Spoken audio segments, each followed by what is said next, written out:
कोल्हापुरातील घरफोडीच्या गुन्ह्याचा स्थानिक गुन्हे अन्वेषण शाखेच्या पथकाकडून तपास सुरू होता।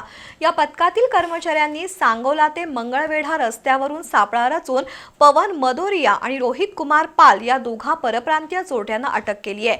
त्यांच्याकडून घरफोडीचे 3 गुन्हे उघडकीस आले असून सुमारे 20 तोळ्यांचे 34 लाखांचे दागिने जप्त करण्यात आले।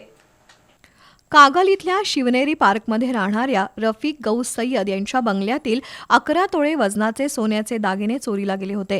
14 एप्रिल 2026 रोजी झालेल्या या चोरीचा समांतर तपास स्थानिक गुन्हे अन्वेषण शाखेचं पथक करत होतं। दरम्यान पोलीस अंमलदार संजय कुंभार, महेश पाटील, महेश खोत, सागर माने, संदीप बेंद्रे यांना चोरीचा हा गुन्हा मध्य प्रदेशातील रेकॉर्डवरील गुन्हेगार पवन उर्फ आर्या मदोरिया यानं केल्याची माहिती मिळाली।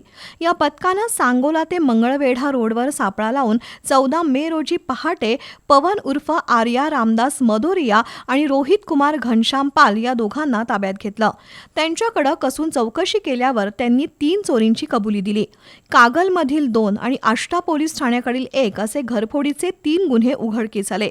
या चोरट्यांकडून चोरीतील 20 तोळ्याचे सोन्याचे दागिने आणि इतर साहित्य असा 32,44,000 रुपयांचा किमती ऐवज जप्त करण्यात आला। ही कारवाई अंमलदार लखनसिंह पाटील, अशोक पोवार, विजय इंगळे, विशाल चौगुले, शुभम संगपाळ, अनिल जाधव, सुशील पाटील, अमित सरजे, सागर चौगुले यांच्या पथकानं केली।